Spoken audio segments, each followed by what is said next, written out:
हमें क्वेश्चन दे रखा है if angle A and angle B are acute angles.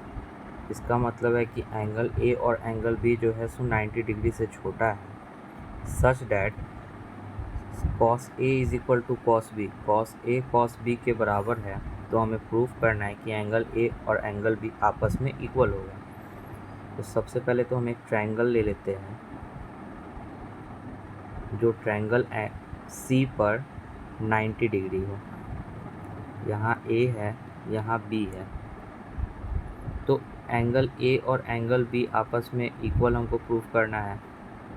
और दे रखा है cos A is equal to cos B.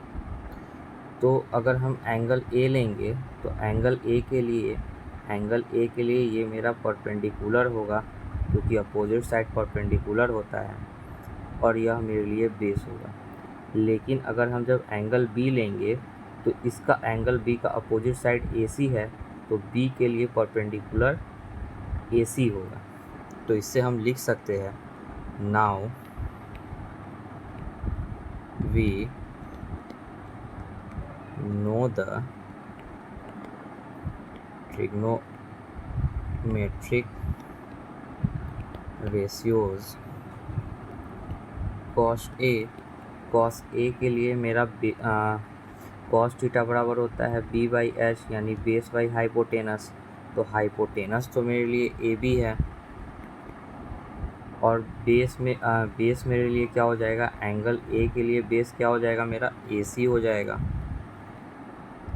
और जब हम कॉस बी लेंगे तो हाइपोटेनस तो सेम ही रहेगा, बस मेरा क्या हो जाएगा, बेस चेंज हो जाएगा। जब यह मेरे लिए परपेंडिकुलर है तो CB मेरे लिए क्या हो जाएगा, बेस हो जाएगा एंगल बी के लिए। तो यहाँ क्या हो जाएगा, CB। जबकि यह गिवन है कि cos A is equal to cos B होगा, cos A is equal to cos B होगा, तो हम लिख सकते हैं AC/AB is equal to CB/AB, जिससे क्या हुआ, AB से AB आपस में कैंसिल हो गया, आके आ गया AC is equal to CB। और हम लोग जानते हैं we know that by isosceles triangle theorem the angles opposite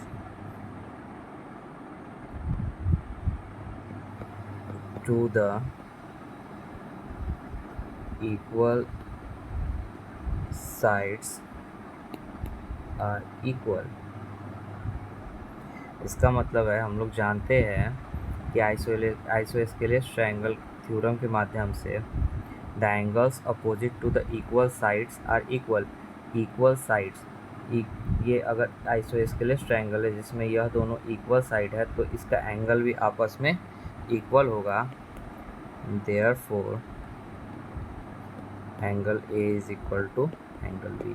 और यही हमें क्या करना था, प्रूफ करना था। तो यह क्या हो चुका है, प्रूफ हो चुका है।